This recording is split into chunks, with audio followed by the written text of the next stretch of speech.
The flak hits us at 23,000 feet over the outskirts of Berlin. Our bomb run complete, turning for home with the rest of the formation when German 88mm anti-aircraft fire brackets our altitude perfectly.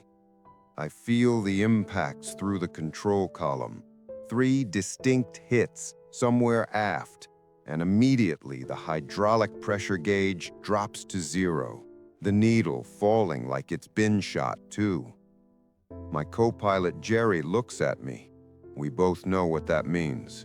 Both understand that landing just became the most dangerous part of this mission.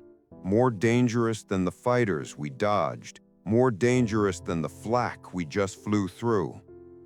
I call back to the flight engineer. Tommy, check the hydraulic system. Tell me what we've got. And I'm keeping my voice calm, even though my mind is already running through emergency procedures, already calculating what's possible and what isn't. The B-17 is still flying normally.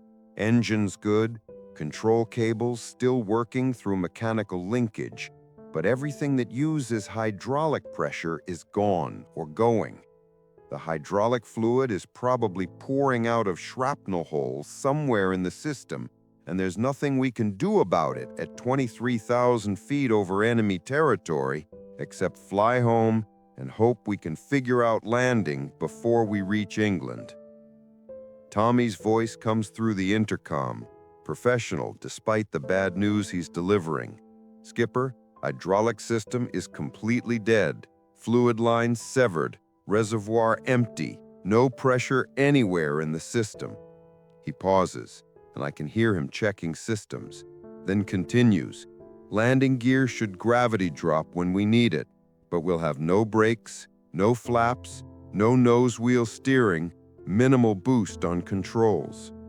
I acknowledge, my mind already working the problem, already understanding that I'm going to have to land a 30-ton bomber at probably 140 miles per hour instead of normal 90 on a runway that's barely adequate even with brakes, in the dark because it'll be night by the time we reach England, with no margin for error because I only get one approach.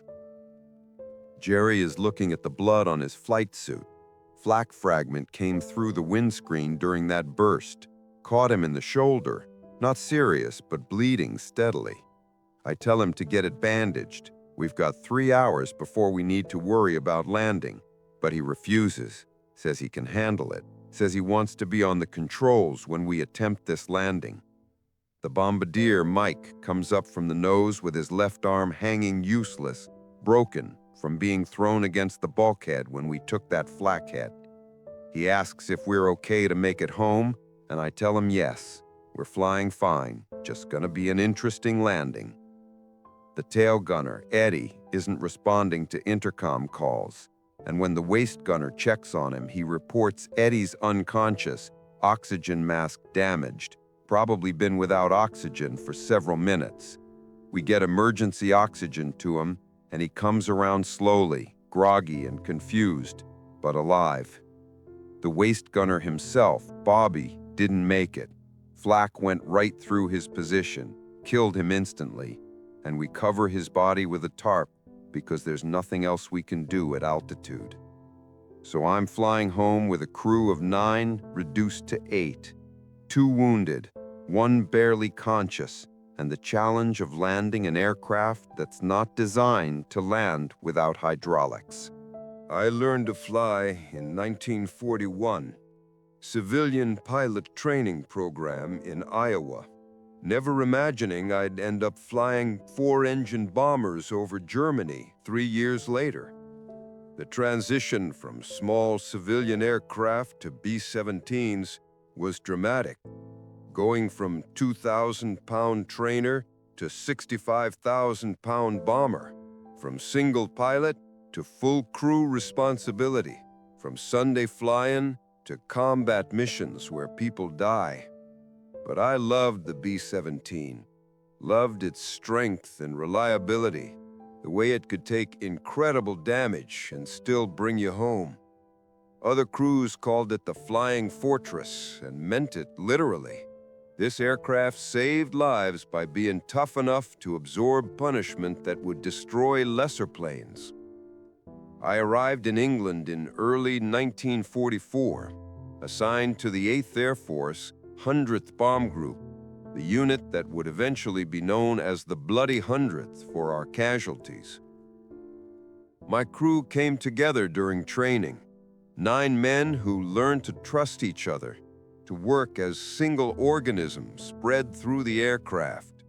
Jerry, my co-pilot, was from Texas.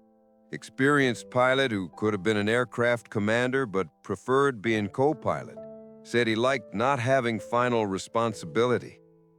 Tommy, flight engineer, was mechanical genius from Detroit who understood the B-17 better than Boeing engineers. Mike, bombardier, was college kid from Boston who had perfect vision and steady hands for the bomb site. Our gunners were all young, most barely 20, but they'd trained hard and shot well. Eddie in the tail, Bobby in the waist, the bald turret gunner whose name I'm trying to remember as I fly this damaged aircraft home. All of them good men who trusted me to bring them back from every mission. Radio operator, navigator, they completed our crew, made us effective bombing team. We flew our first mission in March 1944. A relatively easy target in France, light flak, no fighters. Everyone came home fine. I remember thinking it wouldn't always be that easy, and I was right. By November 1944, we'd flown 23 missions, seen aircraft shot down, watched parachutes deploy or not deploy, knew crews who didn't come back. The odds were brutal. Statistical fact that most crews wouldn't complete 25 missions, that you'd either be shot down, captured, or killed before reaching that magic number. But we'd been lucky, or skilled, or both, managing to avoid the worst while still taking damage, still bringing the aircraft home with holes in it. Every mission was a test. Every bomb run through flak was a gamble. Every fighter attack was a desperate defensive action. And through it all, the B-17 kept flying, kept bringing us home, earning our trust and affection. This Berlin mission was our 24th.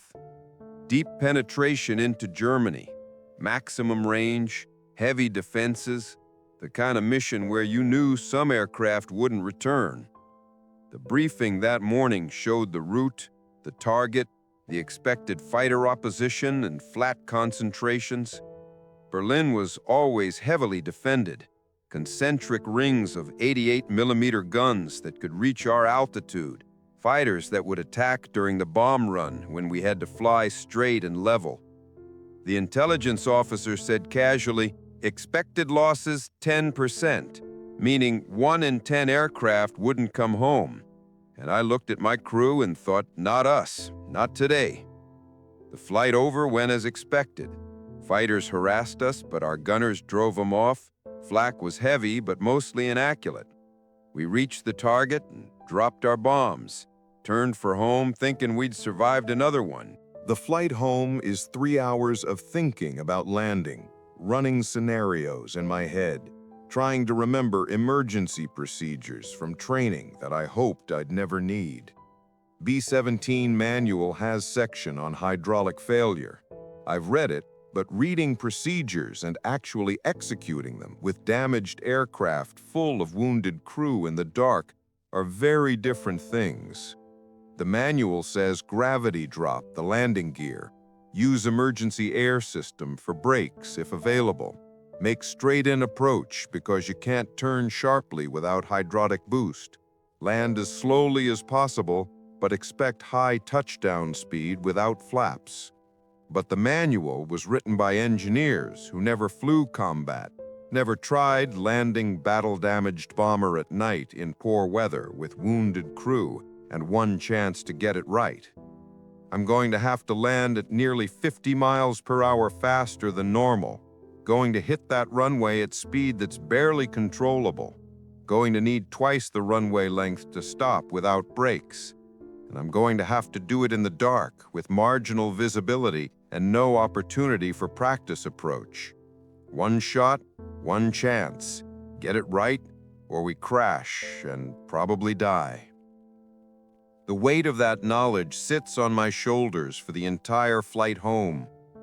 Jerry and I discuss options, talk through the approach, try to plan for contingencies.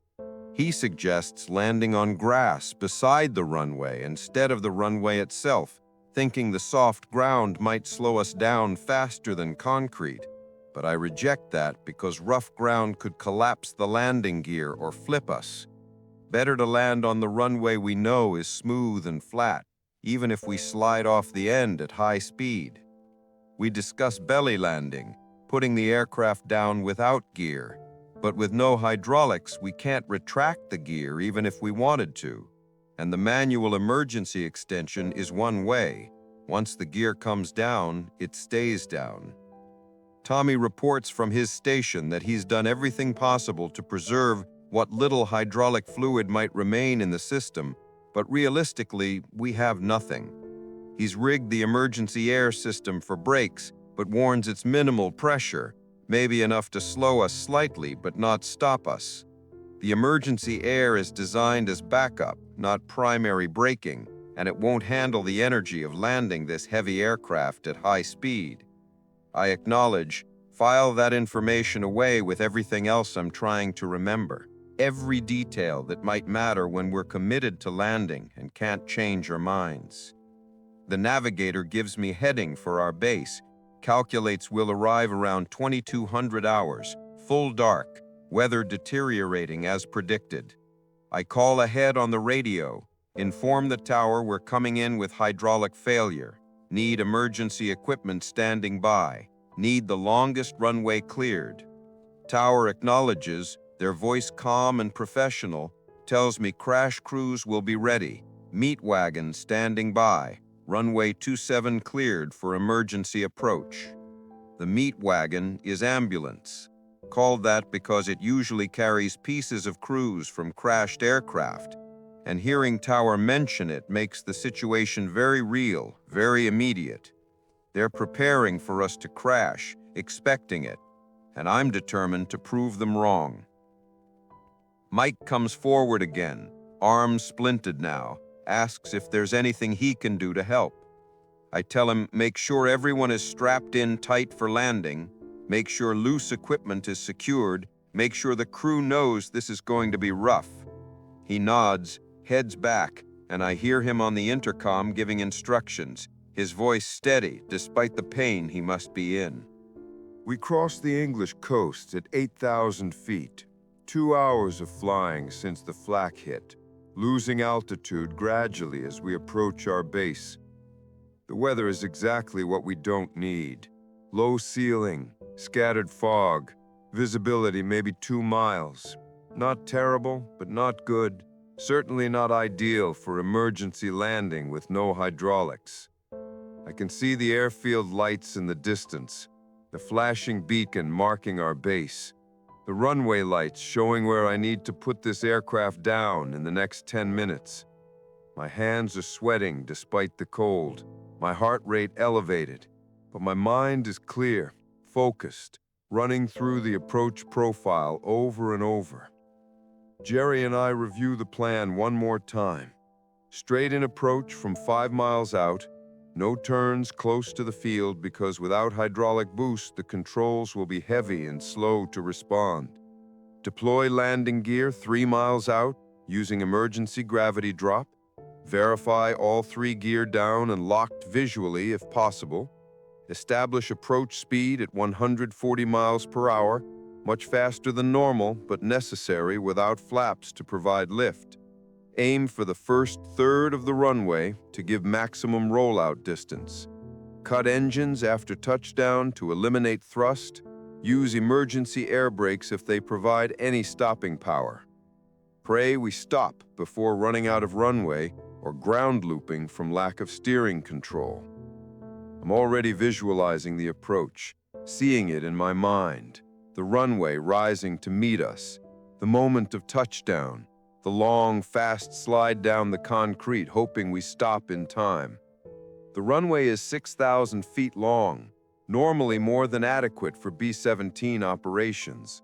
But without brakes and landing fast, I'm going to need every foot of it, and probably more. I do the math in my head.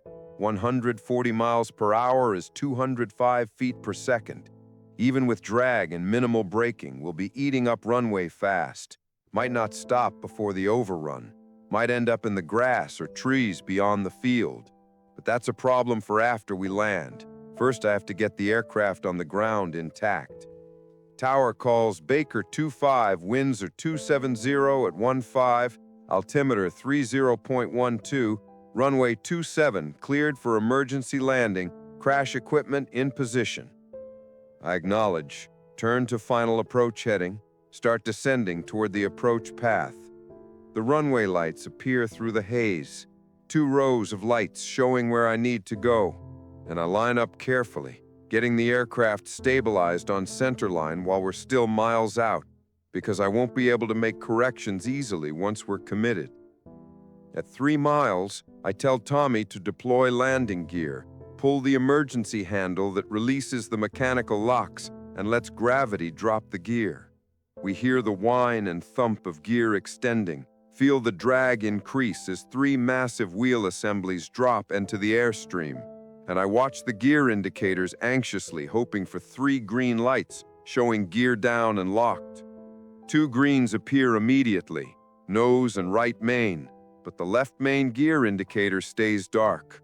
Tommy curses, tries recycling the emergency system, but nothing changes. Left main gear is down, but not indicating locked. Might be locked or might collapse on landing. No way to know except try it and see what happens. Jerry looks at me. We both know this just got worse. Landing with potentially unsecured gear adds another variable, another way this can go wrong. 2 miles from the runway, 500 feet altitude, 140 miles per hour, descending at 500 feet per minute. Everything happening fast now. No more time for thinking, just time for doing. The runway fills the windscreen, lights showing the path, the aim point visible where I need to touch down, first third of the runway to maximize rollout. My hands are firm on the control column, feet on rudder pedals, every input precise because I have minimal control authority without hydraulic boost, the aircraft responding sluggishly to my commands. Jerry calls altitudes, 400 feet, 300, speed 140, rate of descent 500, looking good. His voice is steady, professional. Co-pilot doing his job despite the blood staining his flight suit, despite knowing we might die in the next 60 seconds. I love him for that steadiness, for the professional competence that keeps me focused, keeps me flying the aircraft instead of thinking about everything that could go wrong. The runway threshold passes beneath us. I'm over the numbers, starting to flare, pulling back on the control column to raise the nose and reduce rate of descent. But without flaps, the aircraft is heavy, doesn't want to slow down, doesn't want to flare properly. I pull harder, arms straining against the controls without hydraulic boost to help.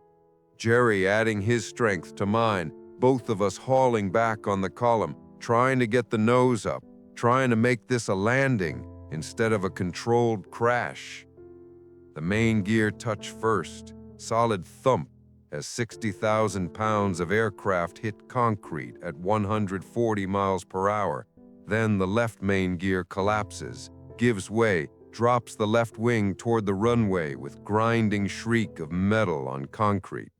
I fight to keep the aircraft straight, right rudder, right aileron, trying to prevent ground loop, trying to keep us from cartwheeling down the runway in cartwheel of fire and destruction. The nose gear is still in the air. I'm holding it up, trying to keep the nose wheel off until we slow down enough that dropping it won't destroy it. We're sliding down the runway sideways now, left wing dragging, creating shower of sparks in the darkness. Friction helping us slow, but also threatening to tear the wing off, threatening to rupture fuel tanks and turn this into a fireball. Jerry is calling speed, 120, 100, 90, and I'm thinking we might make it. Might actually stop before the end of the runway, might survive this after all. The crash crews are following us, fire trucks and ambulances running alongside, ready for explosion or fire or whatever disaster comes next. The nose gear touches down hard, bounces, touches again, this time holding, and now all our weight is on the nose wheel and right main gear, the left wing dragging and grinding, the aircraft trying to ground loop left, and me fighting it every second. Jerry shouts 80, 70, and I can see the end of the runway approaching fast, trees beyond, and I cut all 4 engines, pull the mixture to cut off, eliminate thrust, anything to slow us down. The propellers windmill to a stop.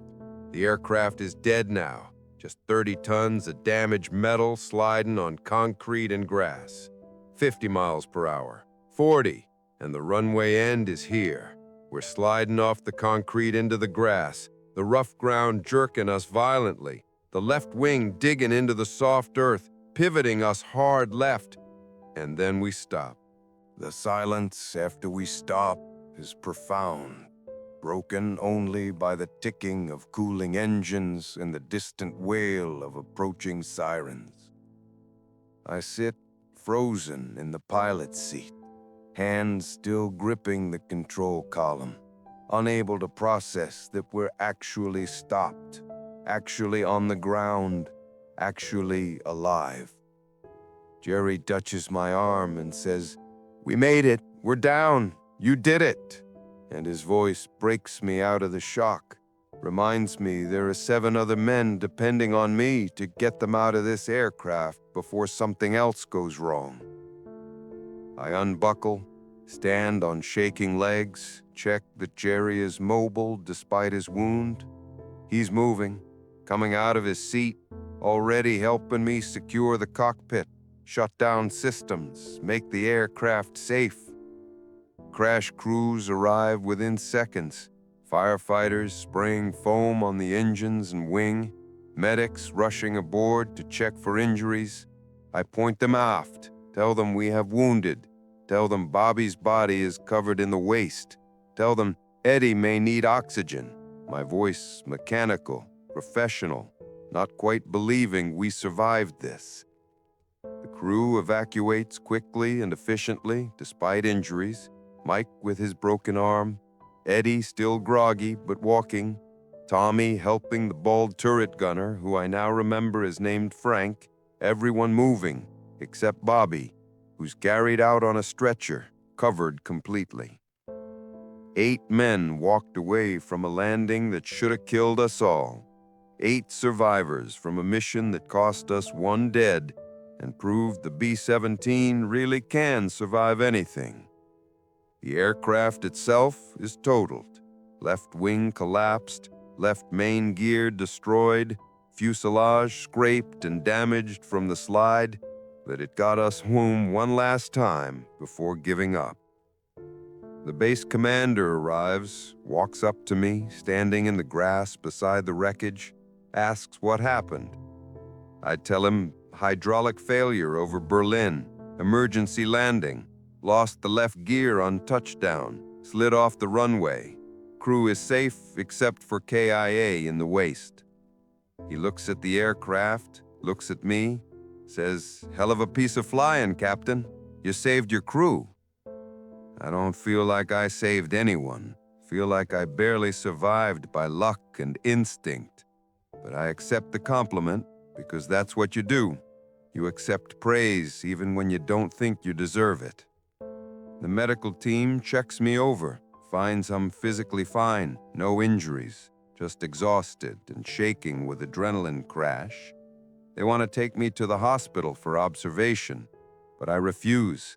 Tell them I need to debrief with my crew, need to make sure everyone is accounted for, need to file reports while the memory's fresh. Jerry is getting his shoulder wound treated, not serious, through and through from flak fragment, he'll be fine. Mike's arm is being set, broken cleanly, will heal in 6 weeks. Eddie is on oxygen, recovering from hypoxia, will be okay. The crew survived, most of us intact, and that's what matters. Intelligence officers arrive for debriefing, want to know about the mission, the target, the flak, the damage, everything I observed and recorded. I walked them through it mechanically, professional pilot, giving professional report. But my mind is elsewhere, thinking about the landing, about the moment when the left gear collapsed, about the slide down the runway, wondering if we'd stop in time. The crew gathers in the debriefing room after medical treatment. 8 men who flew to Berlin and back, who survived flak and fighters and emergency landing, who lost one friend and almost lost everyone. We sit in silence for a moment, the weight of the mission and Bobby's death settling on us, nobody quite knowing what to say. Finally, Tommy breaks the silence, says what we're all thinking. "That was the worst landing I've ever seen, Skipper, and the best." Everyone laughs, tension breaking, and I feel the crew bonding tighter, shared survival creating connection that normal missions don't make. We talk about the mission, about the moments that mattered, about decisions that saved us. Tommy praises my handling of the approach, says most pilots would have panicked or overcorrected, says keeping the aircraft straight after the gear collapse was remarkable flying. Jerry disagrees, says the approach was textbook, but the landing was ugly, says we got lucky with the gear failing after touchdown instead of before, says luck deserves as much credit as skill. Mike chimes in that his broken arm was worth it to be part of the craziest landing in 8th Air Force history, says he's telling this story for the rest of his life. But Eddie is quiet, still recovering from oxygen deprivation, and when he speaks, his voice is soft, uncertain. He says he doesn't remember much after his mask was damaged, says he woke up during the landing feeling the aircraft sliding and jerking, thought we were crashing, thought he was dying, and the fear in his voice is real, raw, the terror of helpless passenger in aircraft beyond control. I tell him he's alive because of this crew, because Tommy got him oxygen, because everyone did their jobs, because we worked together. He nods, not quite convinced, but accepting it. We discuss Bobby, the waist gunner who died over Berlin, and the mood shifts somber. He was 21 years old, kid from Nebraska who joined up after Pearl Harbor, who wanted to fight, who ended up in the wrong place when flak found our aircraft. We talk about writing to his family, about what to say, about how to explain that he died instantly without suffering, that he was a good crew member and good friend. Mike volunteers to write the letter, says he's better with words than the rest of us, and we agree gratefully because none of us want that task. The squadron commander comes in, congratulates us on surviving, says the aircraft is a complete write-off, but that's acceptable price for bringing the crew home. He tells me formally that I'm being recommended for Distinguished Flying Cross for the emergency landing, says headquarters wants to make example of skilled piloting under impossible conditions, wants to boost morale by highlighting survival stories. I thank him, but internally I'm conflicted, feeling like I don't deserve medals for barely surviving my own decisions, for landing an aircraft I should have abandoned over Germany. But Jerry pulls me aside after the commander leaves, tells me to accept the medal with grace, says the crew needs to see their pilot recognized, needs to believe their survival was skill, not luck. He says the DFC will help their families understand what we went through, will give meaning to Bobby's death, will make the mission matter beyond just another sortie in an endless war. I understand his point, agree to accept whatever recognition comes. The next morning, I visit the wreckage of our B-17, walk around the aircraft that brought us home one last time, examining the damage we inflicted during landing and the damage German flak inflicted over Berlin. The left wing is crumpled, collapsed gear clearly visible where hydraulic cylinder was severed by shrapnel, explaining why it failed on touchdown. The hydraulic lines throughout the aircraft show multiple hits, fluid stains marking where the system bled out at 23,000 feet. The nose has deep scrapes from the slide off the runway. The tail is bent from ground contact. The fuselage shows dozens of flak holes. The ground crew chief finds me there, tells me this aircraft is beyond repair, will be salvaged for parts, her flying days done. He says she gave everything to bring us home. Says she was good aircraft that deserved better end than being scrapped. I agree. Feel genuine sadness for the machine that saved our lives. The B-17 that absorbed punishment and kept flying, that landed without hydraulics and protected us even as she was destroyed. The ground crew painted mission markers on her nose, 24 bombs indicating 24 missions completed. And now she'll never fly a 25th, will never complete the tour, just like crews who don't make it. I request they save the nose art before scrapping the aircraft. The painting of a pinup girl and the name Lucky Lady that we'd chosen after our first mission, back when we thought luck was all we needed. The name seems ironic now, after Bobby's death and our near-crash landing, but also appropriate because we survived when we probably shouldn't have. The ground crew chief promises to preserve the art, says he'll mount it on a board for me to keep, remembrance of the aircraft that brought us home. The Distinguished Flying Cross ceremony happens a week later. Formal affair with squadron assembled, commander reading citation about exceptional airmanship and devotion to crew, penning medal on my chest while everyone applauds. I stand at attention, accepting honor I'm not sure I earned, while thinking about Bobby, who won't receive any medals because dead airmen only get posthumous recognition if they did something extraordinary beyond just dying. The ceremony feels hollow, performative, like military need to create heroes even when what happened was desperation and survival instinct, not heroism. But Jerry was right about the crew needing this. I see it in their faces as they watch.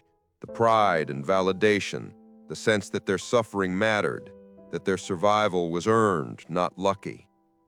After the ceremony, they congratulate me, but really they're congratulating themselves, celebrating collective achievement. And I understand this medal represents all of us, not just the pilot. So I wear it for them, display it in my locker where they can see it, a reminder that we survived Berlin together. The squadron assigns me a new aircraft, a replacement B-17, fresh from the factory. No combat damage, systems perfect, hydraulics working flawlessly. It feels wrong somehow, like betraying Lucky Lady by moving on so quickly. But war doesn't pause for sentiment. Missions continue, crews fly or get replaced.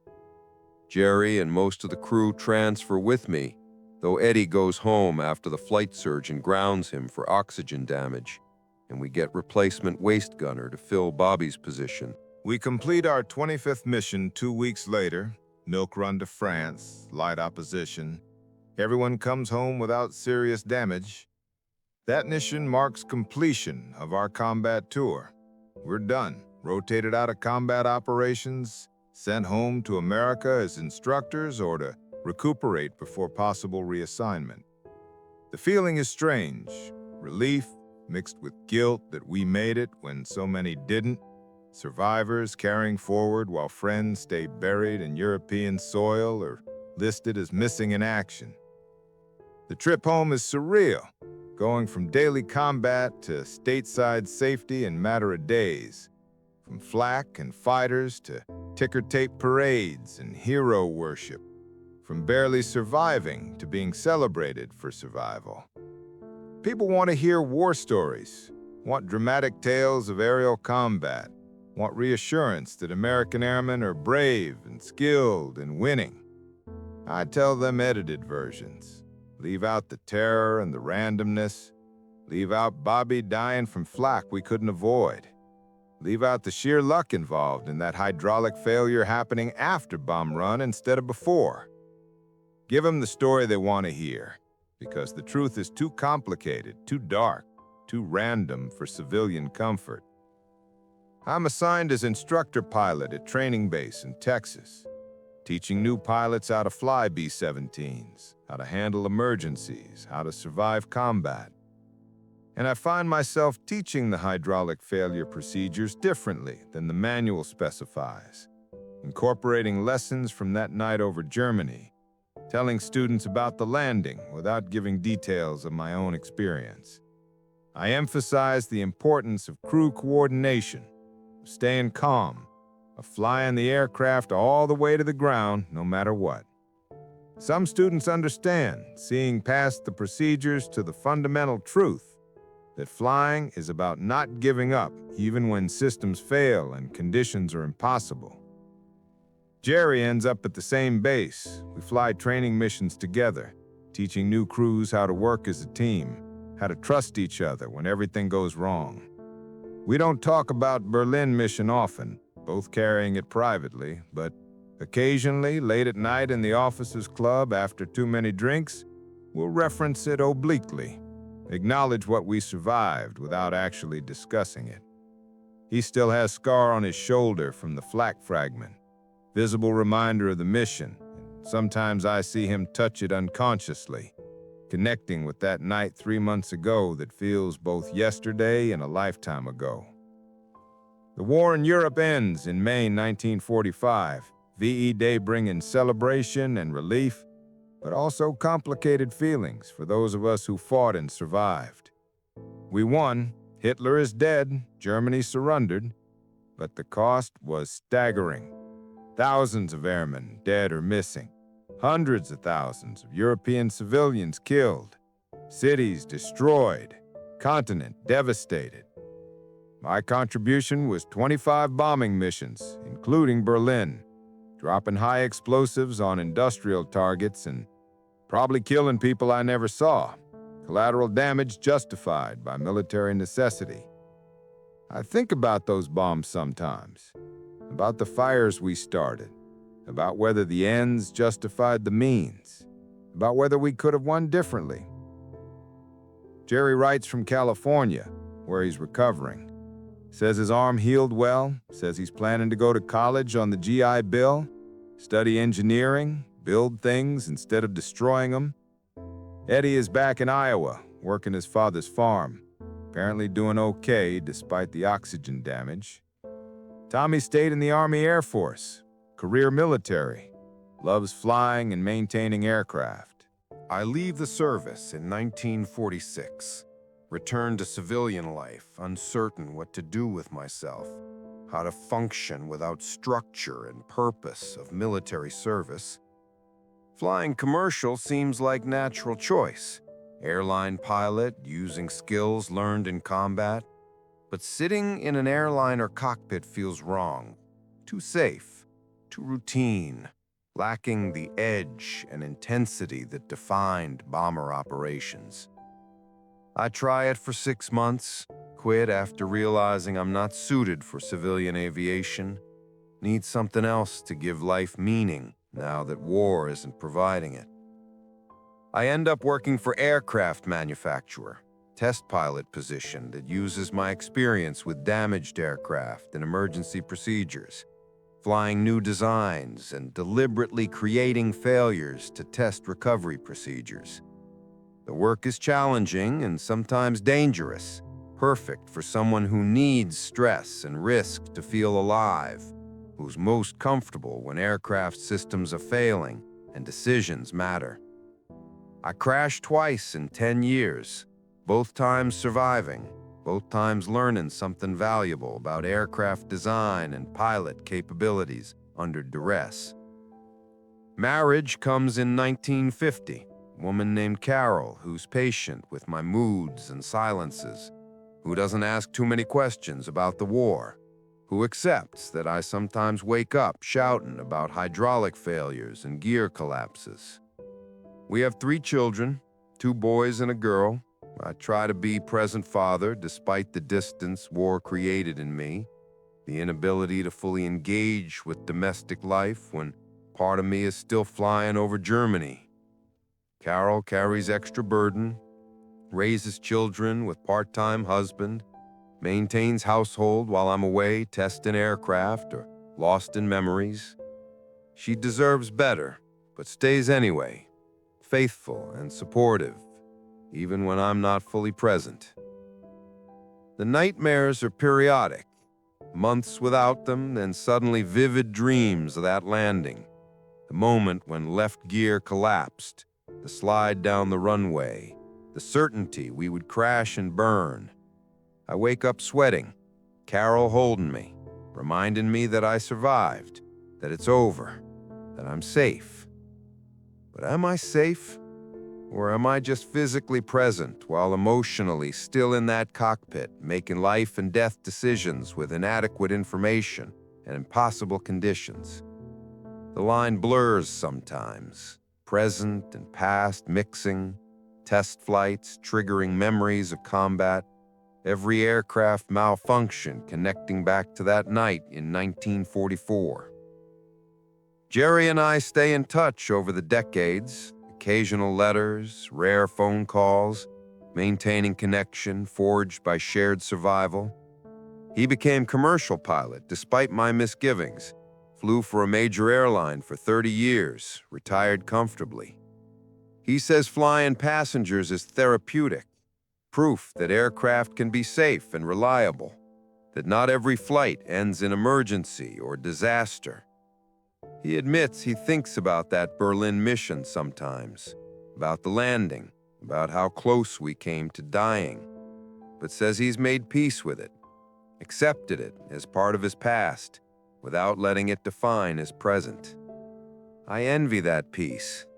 Wish I could achieve similar acceptance. But my relationship to that night remains complicated, unresolved. The B-17 I flew that night, Lucky Lady, was scrapped in 1945, cut up for aluminum, disappeared into post-war reconstruction. But the nose art survived, mounted on a board in my garage, pin-up girl and name fading but still visible, a reminder of the aircraft that brought us home against all odds. I look at it sometimes, remember the crew, remember Bobby who died, and the 7 who survived. Remember the impossible landing that defined my life more than any other single event. Retirement comes in 1985. I'm 63 years old, tired, ready to stop pushing aircraft to their limits, ready to stop testing how much failure a system can tolerate before catastrophic breakdown. Carol and I moved to Arizona, quiet retirement, golf and gardening, pretending I'm enjoying peaceful years I survived to have. But I'm restless, struggling with lack of purpose, missing the intensity of test flying, missing the edge that made life feel real.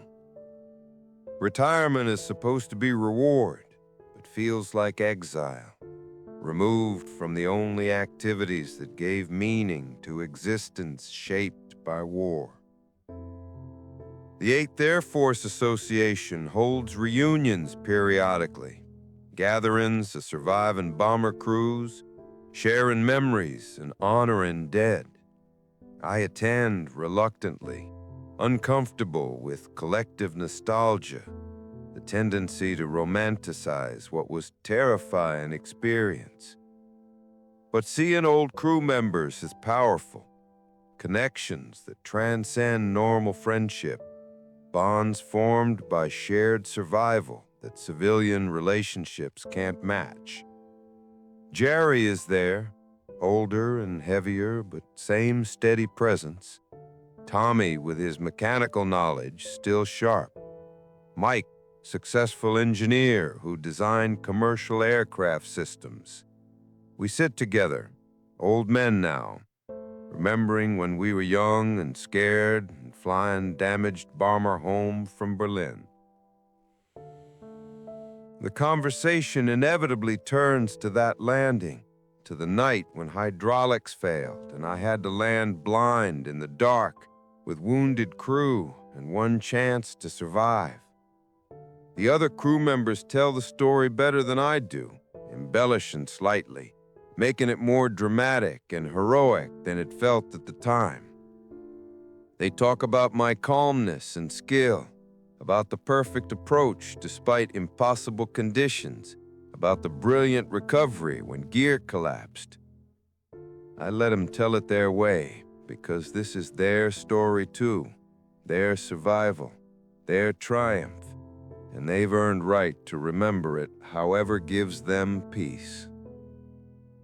A documentary filmmaker interviews me in 1990, wants to record oral histories of bomber pilots before we're all gone, preserve memories for future generations. I tell him about the missions, about the crews, about the aircraft and the operations, and eventually about the hydraulic failure and emergency landing. He asks probing questions, wants details I've never discussed publicly, wants to understand what I was thinking and feeling as I flew that approach, knowing one mistake would kill everyone. And I find myself telling him things I never articulated, about the fear underneath the professional calm, about the calculations and decisions, about the moment after we stopped when I realized we'd survived and didn't know whether to laugh or cry.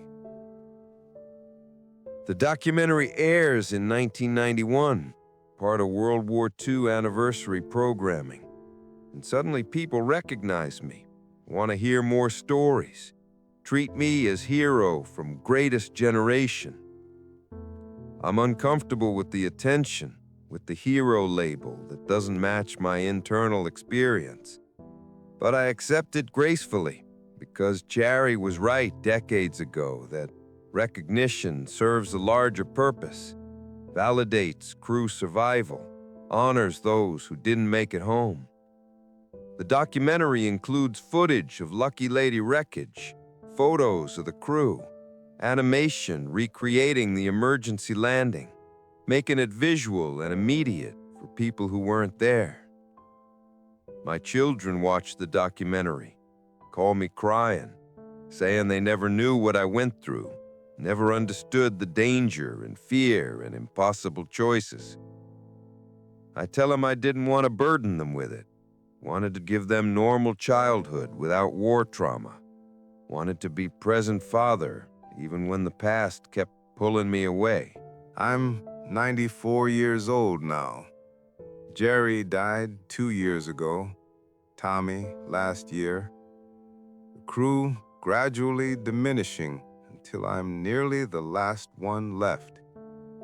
Mike is still alive in California, but has dementia. Doesn't remember the mission or the landing anymore.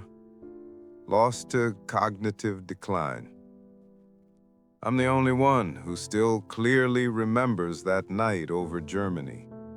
The only witness left to Lucky Lady's final flight. The only survivor who can tell the story firsthand.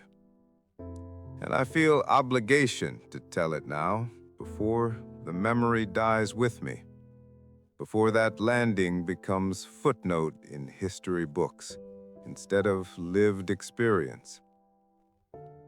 The landing defined my life in ways both obvious and subtle, shaped my career choices and my relationships, gave me both confidence and trauma that never fully resolved. I know I'm capable of performing under extreme pressure because I did it that night. Know I can make life or death decisions with inadequate information because I made them successfully. But I also carry the weight of Bobby's death, The knowledge that one man died while others survived purely due to position in aircraft and trajectory of shrapnel. Randomness that I couldn't control or prevent. Command means bearing that burden, accepting responsibility for outcomes, good and bad, living with decisions that saved some while failing to save all. The B-17 program produced over 12,000 aircraft during the war. Bombers that dropped over 640,000 tons of bombs on European targets, that flew hundreds of thousands of missions, that brought most crews home despite staggering losses. Lucky Lady was just one aircraft among thousands. Our mission, just one mission among hundreds of thousands. But to me, it was everything. The mission that tested whether I was worthy of the crew's trust, whether I deserved the captain's rank, whether I could lead men through hell and bring them home alive. I visit an air museum sometimes. They have a restored B-17 on display. Tourists walking through, marveling at the cramped quarters and primitive instruments, and the fact that men flew these aircraft into combat. I stand beside it, remembering what it felt like to pilot one. The vibration of 4 engines, the smell of oil and hydraulic fluid and sweat, the weight of controls without hydraulic boost, the trust invested by 9 men in my ability to bring them home. The museum aircraft is pristine, perfect restoration showing factory-fresh condition. But real combat aircraft were battered and patched and held together by maintenance crews performing miracles with inadequate parts and insufficient time. This is my confession about the night I landed a B-17 without hydraulics, about the fear and the calculations and the luck that saved us, about the crew member who died and the 7 who survived, about the aircraft that refused to quit even as it was destroyed. I'm not a hero, despite the medals and recognition. I'm a pilot who faced impossible situation and made it through, partially by skill, partially by luck, mostly by having excellent crew and tough aircraft. Bobby was the hero, dying at his post, and Lucky Lady was the hero, flying long enough to deliver us home before surrendering to damage. I'm old now. Bobby is still 21, frozen in my memory at the age he died. And I've lived 75 years he never got. That's both gift and burden, guilt and gratitude mixed inseparably. Survivor carrying forward for those who didn't survive. When I die, that landing dies with me, becomes historical record instead of living memory. But I'm telling you now, so someone knows what happened that night, knows that Lucky Lady brought us home one final time, knows that sometimes impossible things become possible because people refuse to accept defeat.